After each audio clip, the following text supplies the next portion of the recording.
ప్రభు ఘనమైన నామమునకు మహిమ కలుగునుగాక. మన ప్రభువును రక్షకుడునునైన యేసుక్రీస్తుల వారి యొక్క ప్రశస్తమైన నామమునకే మహిమ ఘనత ప్రభావములు యుగ యుగములకు కలుగునుగాక. సర్వాధికారి అయిన దేవుడు ఆయన గొప్ప కనికరమును బట్టి మరొక శ్రేష్టమైన శుభదినములో దేవుని మాటలు మనము ధ్యానము చేయుటకు ప్రభు మనకు అనుగ్రహించిన ఈ గొప్ప సదవకాశం కొరకై దేవాది దేవునికి మనం ఎంతగానో స్తుతులు చెల్లించబద్దులమై ఉన్నాము. గడిచిన సందేశంలో ఒక విషయాన్ని జ్ఞాపకం చేశాను. దేవుని నమ్మిన వారు ఏమీ లేనివారై ఉండాలి అన్న విషయాన్ని మాట్లాడుతూ ధనాపేక్ష లేనివారై, పక్షపాతము లేనివారై, వేషధారణ లేనివారై, పాతదైన పులిపిండి లేనివారై ఉండాలి అన్న విషయాన్ని కొన్నిటిని ధ్యానం చేశాం. ఈ సమయమందు మనం ధ్యానం చేయబోతున్న అంశ భాగము ఏమిటి అనగా, దేవుని నమ్మిన వారు ఏమి లేనివారుగా ఉండకూడదు. ప్రభునందు ప్రియులారా, ఈ దిన సందేశంలో ప్రాముఖ్యమైన విషయము లేనివారుగా ఏమి లేనివారుగా అన్న విషయాన్ని కొన్నింటిని దేవుని ఆత్మ నడిపింపును బట్టి ధ్యానం చేద్దాం. మొదటి విషయానికి వద్దాం. తెస్సలోనికి రాసిన మొదటి పత్రిక 4వ అధ్యాయము 13వ వచనాన్ని ఒకసారి దేవుని మాటగా మనం చూద్దాం. 4వ అధ్యాయము 13వ వచనాన్ని ఒకసారి మనం చదువుకుందాం. సహోదరులారా, నిరీక్షణ లేని ఇతరుల వలె చూడండి, నిరీక్షణ లేని ఇతరుల వలె మీరు దుఃఖపడకుండు నిమిత్తము. చాలు. మొదటిది ప్రభునందు ప్రియులారా, దేవుని నమ్మిన మన జీవితాలలో ఏమి లేని వారుగా ఉండకూడదు అన్న విషయాన్ని మనం చూస్తున్నప్పుడు మొదటి విషయము, దేవుని నమ్మిన ప్రియబిడ్డలమైన మన జీవితాలలో నిరీక్షణ లేనివారుగా ఉండకూడదు. నిరీక్షణ అనగా ఎదురు చూచుట. దేవుని నమ్ముకున్న ప్రియబిడ్డల జీవితాలలో నిరీక్షణ ఉండాలి. తొందరపాటు ఉండకూడదు. వెంటనే జరిగిపోవాలి, అయిపోవాలి. అందుకే ఎప్పుడు నేను యోహాను సువార్త 13వ అధ్యాయంలో ఒక సంగతి రాయబడింది. యేసు ప్రభుల వారు చెప్పిన ఆ మాటలలో కొన్ని ప్రాముఖ్యమైన విషయాలు ఏంటంటే, ఒక స్త్రీ తాను గర్భవతిని అని తెలుసుకున్న తర్వాత ఆమె ప్రసవించు వరకు ఓపిక కలిగి ఉండాలి. దేవుడు మాట్లాడుతూ తొందరపాటు వల్ల కొన్ని అనర్థాలే జరుగుతాయి.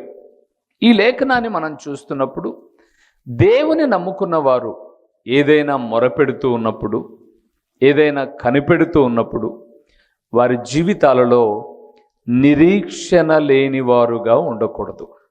నిరీక్షణ గురించి అద్భుతకరమైన మాటలు అపోస్తుడైన పౌలే మాట్లాడతాడు ఎక్కువ శాతం.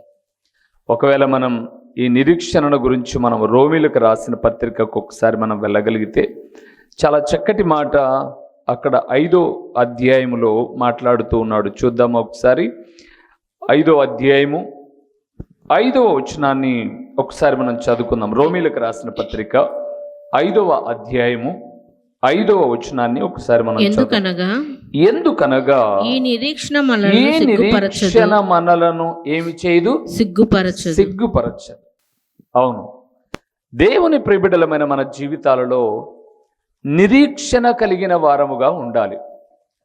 ఆ మాటను చూస్తున్నప్పుడు అబ్రహాము తను గర్భఫలము కొరకై దేవుడు 75వ సంవత్సరంలో దర్శించి మాట్లాడితే 75వ సంవత్సరం నుంచి ప్రియులరా 99 అంటే 24 సంవత్సరాలు గర్భఫలము కొరకు నిరీక్షించాడే తప్ప ఎక్కడ కూడా నొసిగినట్టుగా, విసుక్కున్నట్టుగా మనం చూడం. అలాగే యోసేపు జీవితంలో కూడా దేవుడు కలలను ఇచ్చాడు. ఒక దినాన నీవు ఉన్నతమైన స్థితిలో నిలిచి ఉన్నప్పుడు నీ సహోదరులు నీ తల్లిదండ్రులు అనబడేవారు నీ ఎదుట సాష్టాంగ పడతారు అని చెబితే 13 సంవత్సరాలు యోసేపు నిరీక్షించాడు. అంత మాత్రమే కాకోకుండా బైబిల్ గ్రంథంలో మనం చూస్తున్నప్పుడు దావీదును దేవుడు అభిషేకించిన తర్వాత అభిషేకించబడినప్పుడు తన వయసు 13 సంవత్సరాలైతే ఆయన రాజు అయ్యేసరికి 30 సంవత్సరాలైంది.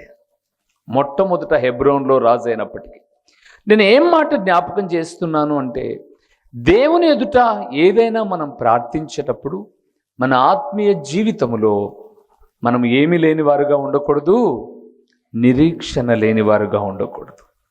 నిరీక్షించాలి. నా దేవుడు నాకివ్వడము ఆయనకు ఇష్టమైతే మాత్రం తన ప్రియులకు ఆయన ఇవ్వకుండా ఆయన నిద్రపోయే దేవుడు కాదు అనే ఒక నిరీక్షణ ఉండాలి ప్రియులారా. అందుకే అపోస్తలుడైన పౌలు రోమా పట్టణంలో ఉన్న సంఘముతో మాట్లాడుతూ ఆ మాట అన్నాడు, ఈ నిరీక్షణ, ఏ నిరీక్షణ? 3-4 వచనాల్లో చూస్తే ఆ నిరీక్షణ ఏదో చెప్పాడు. అంతేకాదు శ్రమ ఓర్పును, ఓర్పు పరీక్షను నిరీక్షణను కలుగచేయునని ఎరిగి శ్రమల యందును అతిశయపడుదుము అన్నాడు. అవును ప్రియులారా, శ్రమల యందు ఎందుకు అతిశయపడాలి అని అంటే అక్కడ రాయబడ్డ మాట, ఆ ఓర్పు పరీక్ష నిరీక్షణను కలుగచేయుచుందని ఎరిగి. ఈరోజు ఈ మాట వింటున్న దేవుని కుమారుడా, దేవుని నమ్ముకున్న మన జీవితాలలో నిరీక్షణ ఉండాలి. అంటే ఎదురు చూడడం ఉండాలి. ఎంతవరకు అంటే ఆయన తన కనికరాన్ని మన మీద చూపి మనకు అనుగ్రహించినంత వరకు నిరీక్షణ ఉండాలి. రెండవది ఏమి లేనివారుగా ఉండకూడదో చూద్దామా? కొరింథీయులకు రాసిన మొదటి పత్రిక 13వ అధ్యాయము 2వ వచనాన్ని ఒకసారి మనం చదువుకుందాం. 2వ వచనాన్ని, 3వ వచనాన్ని కూడా చదువుదాం. ప్రవచించు కృపావరము కలిగి మర్మములన్నీయు జ్ఞానమంతయు ఎరిగిన వాడనైనను కొండలను పెకిలింపగల పరిపూర్ణ విశ్వాసము గల వాడనైనను ప్రేమ లేని వాడనైతే నేను వ్యర్థుడను. బీదల పోషణ కొరకు నా ఆస్తి అంతయు ఇచ్చినను కాల్చబడుటకు నా శరీరమును అప్పగించినను ప్రేమ లేని వాడనైతే నాకు ప్రయోజనమేమీ లేదు. 2 విషయాల్లో మనం ఒకే మాటను చూసాం. ప్రేమ లేని వాడనైతే నేను వ్యర్థుడను అన్నాడు 2వ వచనంలో. 3వ వచనంలో ప్రేమ లేని వాడనైతే నాకు ప్రయోజనమేమీ లేదు అన్నాడు. దేవుని నమ్మిన ప్రియబిడ్డలమైన మన జీవితాలలో నిరీక్షణ లేని వారముగా మనం ఉండకూడదు. రెండవది, ప్రేమ లేని వారుగా కూడా మనం ఉండకూడదు. కానీ దౌర్భాగ్యం ఏంటంటే ప్రభునందు ప్రియులారా, ఈరోజు అక్రమము విస్తరించుచూ ఉండుట వలన అనేకులలో ఉన్నటువంటి ప్రేమ ఏమైపోయిందంట? చల్లారిపోయింది. ఈ అధ్యాయము ప్రేమకే ఒక నిర్వచనము చెప్పిన అధ్యాయము. ఈ 13వ అధ్యాయం 1 కొరింథీయులకు రాసిన పత్రికలో. అయితే మీరు గమనించండి, ఆయన అన్నాడు, మనుషుల భాషలైనా సరే, దేవదూతల భాషలైనా సరే, భాష ఏదైనా సరే ప్రేమ లేనివాడుగా మనము ఉండకూడదు. ప్రభునందు ప్రియమైన వారులారా, ఈరోజు మన ఆత్మీయ జీవితంలో ప్రేమను గురించి నాకు తెలిసి అపోస్తలుడైన పౌలు కొరింథీయులకు రాసిన పత్రిక 13వ అధ్యాయంలోనే కాక అపోస్తలుడైన యోహాను కూడా ఒక అధ్యాయం అంతటిలో ప్రేమ గురించే మాట్లాడతాడు. ఈరోజు ఈ మాట వింటున్న దేవుని కుమారుడా, మనము ఇతరులను ప్రేమించే విషయంలో మన వ్యక్తిత్వము ఎలాగ ఉంది? అక్కడ అన్నాడు, దేవుడట ప్రేమాస్వరూపి అట.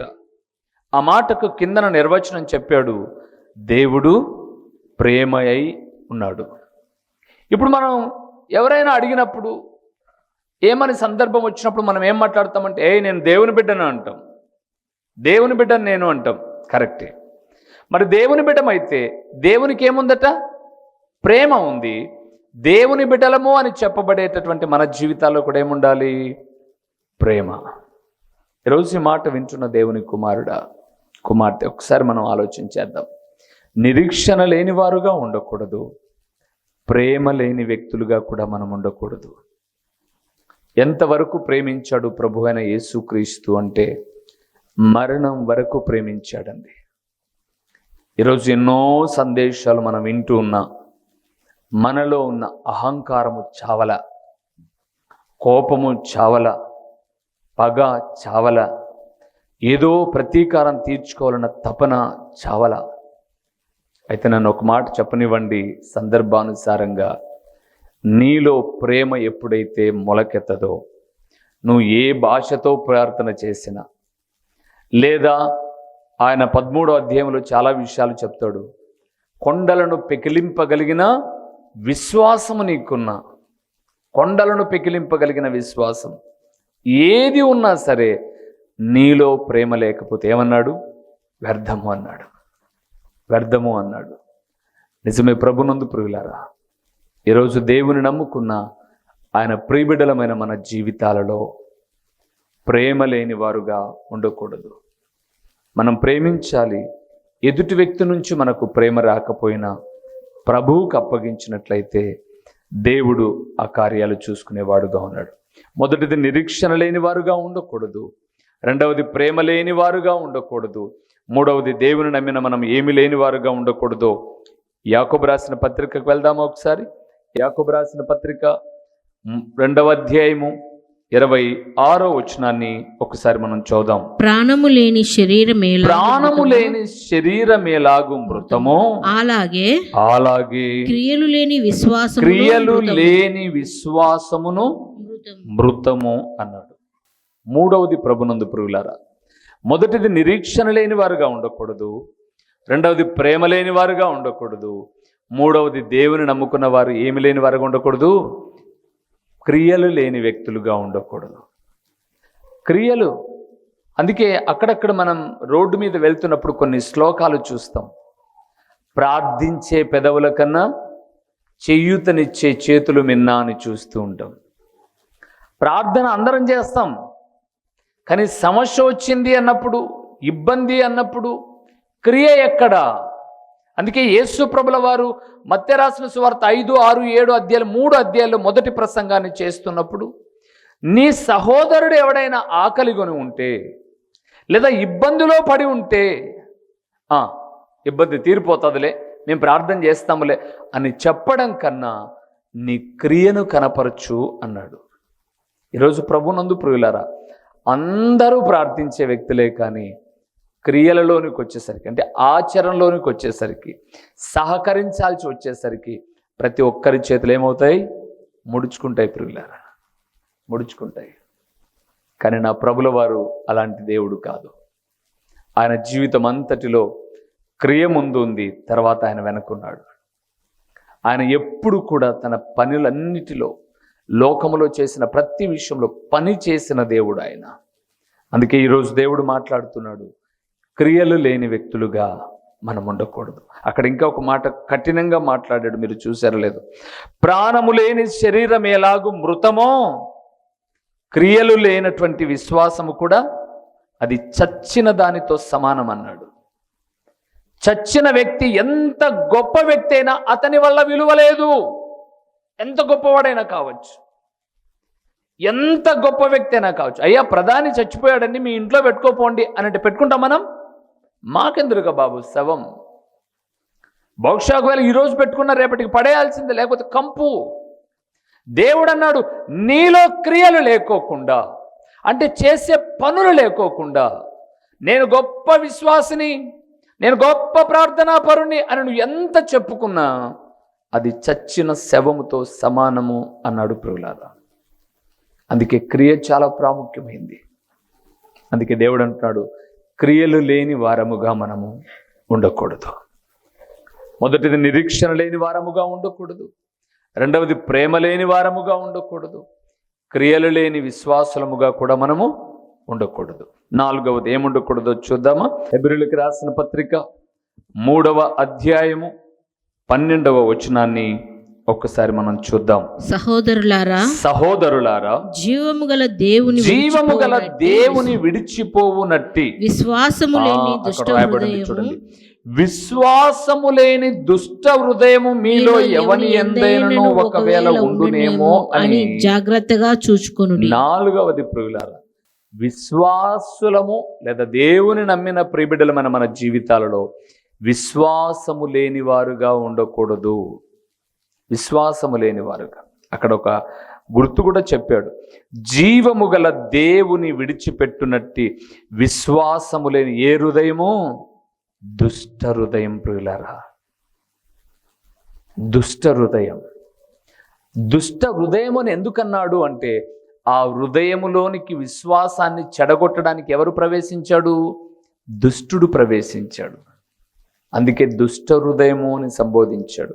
కానీ నేను చెప్పాలనుకున్న విషయం ఏంటంటే, విశ్వాసము లేని వ్యక్తులుగా ఉండకూడదు. ఎన్నో పర్యాలు చెప్పాను నేను, విశ్వాసులు అని పిలువబడుతున్నాం, కానీ విశ్వాసము లేని వ్యక్తులుగా ఉన్నాము. ఈరోజు ప్రభునందు ప్రియులారా, అలాంటి వ్యక్తులుగా మనం ఉండకూడదు. విశ్వాసులము అంటే పరిపూర్ణంగా ఆయన మీద ఆధారపడువారు అని అర్థం. ఆయన కొరకై ఎదురు చూసేటటువంటి వారు అని అర్థం. అందుకే బైబిల్ గ్రంథంలో కొన్ని అధ్యాయాలు కొన్నిటికి ప్రాధాన్యతను కలిగి ఉన్నాయి. కాపరి అనగానే 23వ కీర్తనకి వెళ్తాం. అలాగే ఆయన శ్రమలను తలపోసుకునే సంగతులను ధ్యానం చేయడానికి యెషయా గ్రంథం 53వ అధ్యాయానికి వెళ్తాం. ఉపవాసము అనగానే యెషయా గ్రంథం 58వ అధ్యాయానికి వెళ్తాం. ప్రేమ అనగానే కొరింథీయులకు రాసిన మొదటి పత్రిక 13వ అధ్యాయానికి వెళ్తాం. విశ్వాసులను గురించిన జాబితా పట్టికను చూడడానికి మనం హెబ్రీయులకు రాసిన పత్రిక 11వ అధ్యాయానికి వెళ్తాం. ఏంటి విశ్వాసము అని మనం చూసినప్పుడు 11వ అధ్యాయం 6వ వచనంలో అన్నాడు, విశ్వాసం అనగా నిరీక్షించబడు వాటి యొక్క నిజ స్వరూపము, అదృశ్యమైనవి ఉన్నవి అనుటకు రుజువునై ఉన్నది అన్నాడు. ఏదైతే కళ్ళ ముందు కనిపించలేదో అది ఉంది, అది చేస్తాడని నమ్మడమే విశ్వాసం. కళ్ళ ముందు లేదది, ఇంకా మనకు రాలా. అందుకే అక్కడ ఆ విశ్వాసమును గురించి వివరించేటప్పుడు అబ్రహామును గురించి ఒక మాట అన్నాడు. అబ్రహామట ఆ పునాదులు గల పట్టణము కొరకై నిరీక్షిస్తూ ఉన్నాడంట విశ్వాసముతో. ఎవరు చెప్పారు అబ్రహామునికి? దేవుడు చెప్పాడు, ఉంది అంతే ఆ పట్టణం, దాని కొరకు నేను ఎదురు చూస్తూ ఉన్నాను. అది విశ్వాసం. అబ్రహాం పరలోకం వెళ్ళి చూసి రాలా. అమెరికా ఉంది అని అంటే అమెరికాకు వెళ్ళొచ్చిన వాళ్ళతో మనం మాట్లాడతాం, లేదా ఇప్పుడున్న సోషల్ మీడియాలో గూగుల్లో సెర్చ్ చేస్తాం, లేదా వెళ్ళిన వ్యక్తులతో అక్కడ పరిస్థితులు ఏంటి అని అడుగుతాం. ఇది అమెరికాకు వెళ్ళి వచ్చిన వాళ్ళు చెప్పేటటువంటి సంకేతాలు. కానీ పరలోకమునకు ఎవరు వెళ్ళి రాలా. కానీ మనం నమ్ముతున్నాం చూడు, అదే విశ్వాసం. అందుకే ఆ విశ్వాసుల జాబితాలలో మోషేను చేరుస్తాడు. మోషేట ఐగుప్తు నుంచి వచ్చేటటువంటి ధనము కన్నా క్రీస్తు విషయమైన నింద గొప్ప భాగ్యమని ఎంచి ఫరో కుమారుడు అనిపించుకొనుటకు ఇష్టపడలేదు. కానీ దానికి ప్రతిఫలముగా క్రీస్తు విషయమైన కలిగే నిందలు కలగడానికి ఒప్పుకున్నాడట.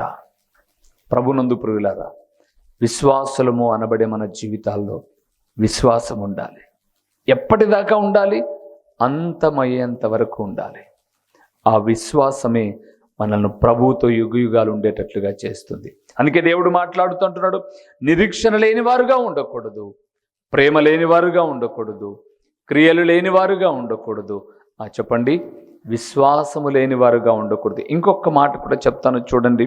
కొరింథీయులకు రాసిన మొదటి పత్రిక 9వ అధ్యాయము 26వ వచనాన్ని ఒక్కసారి మనం చూద్దాం ప్రియులారా. కొరింథీయులకు రాసిన మొదటి పత్రిక 9వ అధ్యాయము 26వ వచనాన్ని ఒక్కసారి మనం చూద్దాం. కాబట్టి నేను గురి చూడని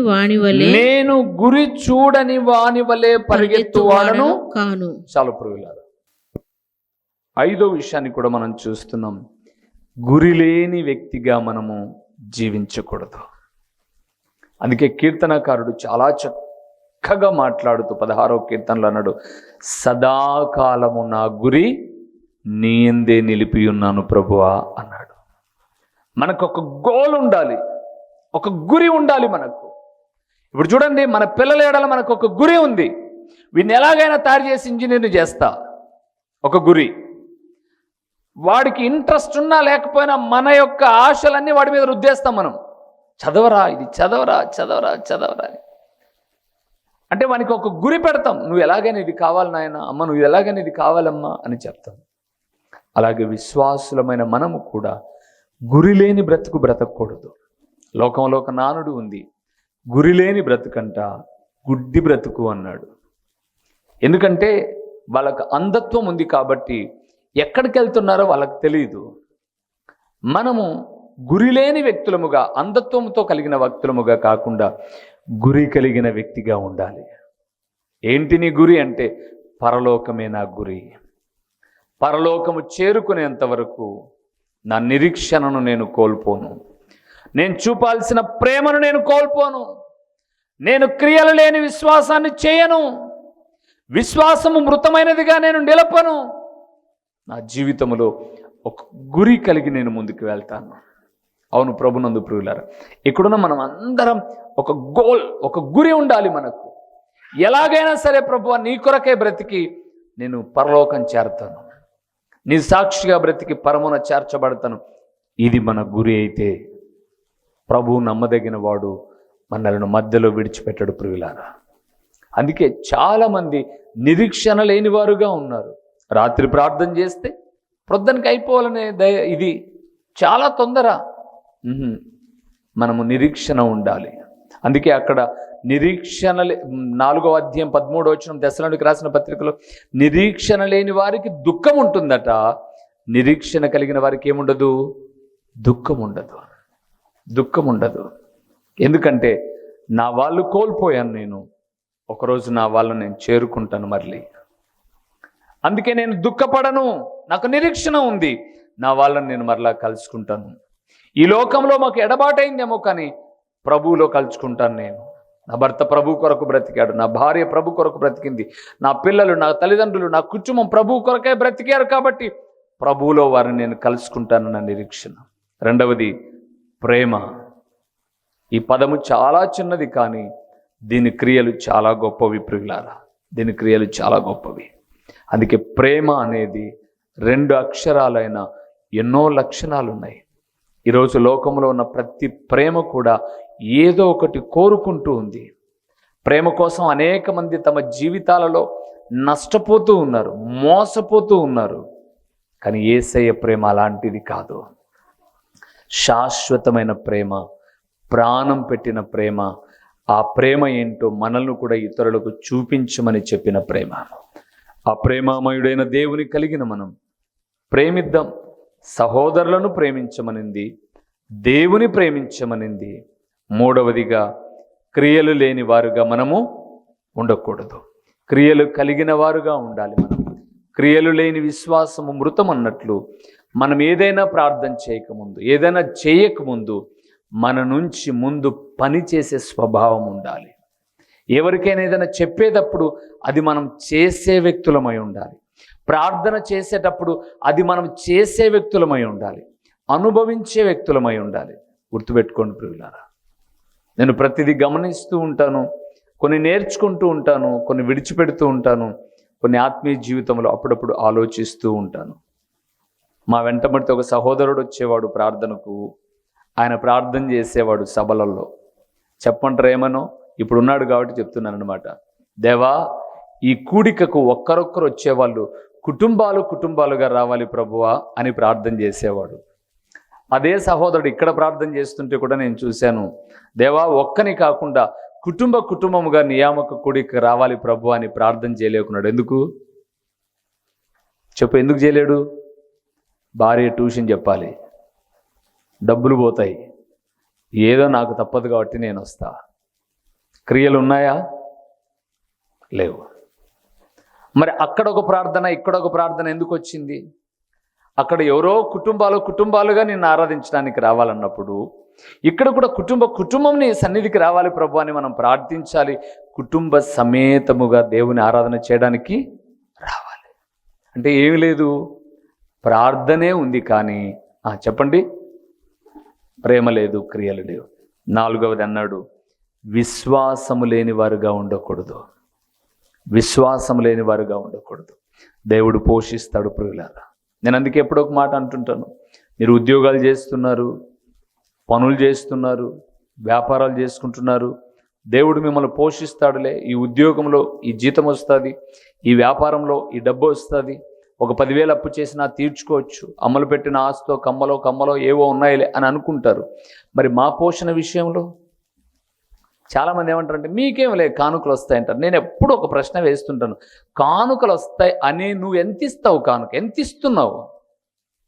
ఏదో ఒక భాగం అని చేయి దులుపుకోవడమే తప్ప ప్రతి అవసరతలో ఉండవుకా. అలాంటప్పుడు లోకమంతా మా మీదనే గురి పెట్టుకొని కానుకిస్తారు, ఎవరు కదా.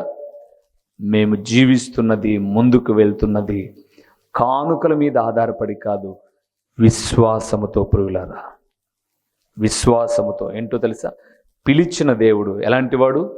నమ్మదగిన వాడు. అందుకే నేను ముందు సందేశంలో చెప్పాను, 13వ అధ్యాయం హెబ్రీయులకు రాసిన పత్రిక 5వ వచనంలో నిన్ను విడువను, నిన్ను ఎడబాయను అన్నాడు. ఆయన పిలిచిన తర్వాత మధ్యలో విడిచిపెట్టే దేవుడు కాదు. పేతురు రాన్నీళ్ళ మీద నడుచుకుంటూ ఉన్నాడు, సగం దూరం వచ్చిన తర్వాత మునిగిపోతున్నాడు. నీ చావు నువ్వు చావు అన్నాడు దేవుడు, చెయ్యందిచ్చాడు. అల్ప విశ్వాసి, ఎందుకు భయపడ్డావు? నన్ను చూస్తే నువ్వు వచ్చేవాడిగా నా దగ్గరికి, చేయి పట్టి మునిగిపోతున్నవాడిని లేపాడు. తన యందు నమ్మిక ముంచిన వారిని ఎప్పుడు మునిగిపోనీయుడు, చేయి పట్టి నడిపిస్తాడు. చివరిగా ఆయన అన్నాడు, గురి లేని వ్యక్తిగా మనము ఉండకూడదు. ఎప్పుడైతే ఇలాగ మనం ఉండకోకుండా ఆయన చెప్పిన ప్రకారంగా ఉంటామో మెండైన దీవెనలు పొందుకుంటాం. తలలు ఉంచండి, కళ్ళు మూసి ప్రార్థన చేద్దాం. ఈ మాటలు మన ఆత్మీయ క్షేమమునకు మేలుకరంగాను దీవెనకరంగాను ఉండులాగున దేవా, నీవు మాట్లాడిన ప్రతి మాట ద్వారా విన్న నేను నీకు సాక్షిగా మీ నామ మహిమార్థమై బ్రతకగలుగుటకు కృపనిచ్చి, నిరీక్షణ లేని వ్యక్తిగా, క్రియలు లేని వ్యక్తిగా, విశ్వాసము లేని వ్యక్తిగా, ప్రేమ లేని వ్యక్తిగా, గురి లేని వ్యక్తిగా నేను బ్రతకక మీరు చెప్పిన రీతిగా బ్రతుకుటకు సహాయము చేయి అని ప్రభు ఎదుట అడుగుదాం, ప్రార్థన చేద్దాం. మహిమ స్వరూపివైన మా ప్రియ పరలోకపు తండ్రి, మహోన్నతుడైన దేవా, మీ ఘననామమునకు స్తోత్రములు చెల్లిస్తూ ఉన్నాము నాయన. నేను నమ్మిన బిడ్డలమైన మేము ఏమి లేని వారుగా ఉండకూడదో మీరు సూటిగా తేటగా నాతో మాతో మీరు మాట్లాడిన విలువైన మాటల కొరకు స్తోత్రములు తండ్రి, స్తోత్రములు. మీ మాటలు మేము కేవలం వినే వ్యక్తులుగానో పెదవులతో ఉచ్చరించి ప్రార్థించే వ్యక్తులముగానో కాక క్రియ కలిగిన వ్యక్తులముగా మీ నామ మహిమార్థమై మీకు సాక్షిగా బ్రతికే బిడలముగా మేము ఉండునట్లు సహాయము చేయండి.